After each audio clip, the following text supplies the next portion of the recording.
Good morning, everyone. I welcome you all to this session of hands-on experience. Today, we are here in the Department of Ocean Engineering. Of the various test facilities we house in the Department of Ocean Engineering, IIT Madras, we are presently in the 4-meter deep water wave flume. The dimensions of the deep water wave flume are 90 meters in length, 4 meters in width, 3 meters in depth. In this hands-on session experience, we are not going to generate any waves as against the previous class, wherein in the glass plume we generated the waves to see the wave structure interaction happening with the oscillating water column. Today we are going to see about the free decay oscillations of a floating structure, preferably the semi-submersible, which one of my students is working on, Mr. Rushikesh. The model is 1:40 scale ratio. So here you can see it in the back of me, the scaled model. The idea of today's experiments is that we are interested in finding out the natural periods and the damping ratio of the floating structure. Why should we calculate this? Because this has to be known priori. It depends on the application. For example, in the case of floating offshore wind turbines, we want to choose a floating structure such that the natural periods are away from the operating zone, which means, for example, for a given site somewhere in Indian coast or somewhere, if the most probable wave height is say 18 seconds, we want to design a structure such that it is far away from the most probable wave period. So that is the idea. This experiments is primarily aimed at finding out experimentally to ascertain the numerical calculations that we do priori. Fine. So different modes that exist for a floating structure, 6 critical modes are there, in which we are focused on 3 critical modes, primarily the heave, roll and the pitch. Why are we preferring these things? Because these things are greatly responsible for the stability of a floating structure.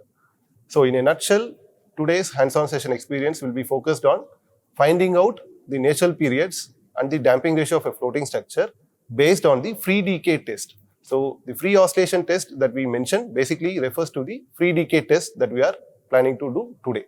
So how we do? Primarily we have a floating structure. We deliberately give some force and impulse loading to the floating structure in the critical mode. For example, in the heave, in the vertical direction only. Then we see the responses, and based on the free decay, how it is varying over a period of time, and then we see the logarithm decrement curve, and then we find out the natural period. First we find out the damped natural period and then the natural period. As we said earlier, in the present session, we are focused on free decay test. So we need the data. So how are we getting the data? For this, we are using the motion response unit, which is an MRU. These days, it has come as a very sophisticated device. 10 years back, we used to use accelerometers to get the different values. But then this MRU is a package in which all the data, you will get it at one shot, which means all the 6 degrees of freedom of a floating structure, you can get it at one shot. That is what. So this MRU is mounted on top of your semi-submersible on the deck, wherein no water contact is made. And in some structures wherein if there is a water splashing onto the MRU, we coat it or we protect it with some kind of a plastic coating. Here you can see our semi-submersible placed in the center of the wave flume. MRU is mounted on top, on the deck what we call, and MRU is connected to the PC, and wherein you can see the behavior.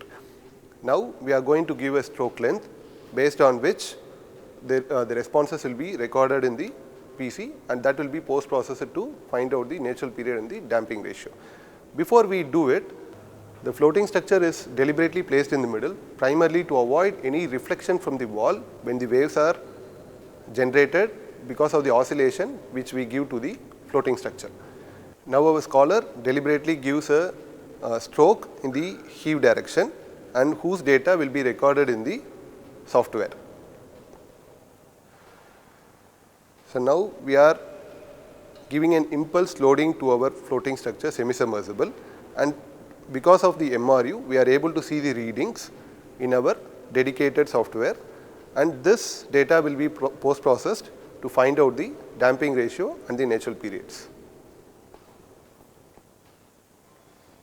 Earlier you have seen the heave motion, wherein we have given the stroke in the heave direction.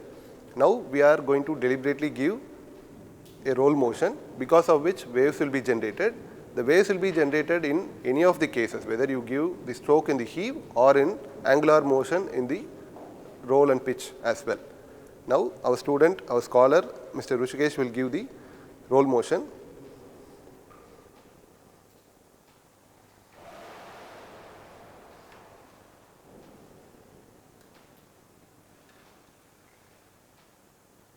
Now, you can see the structure is oscillating, and because of the oscillation, the waves are generated.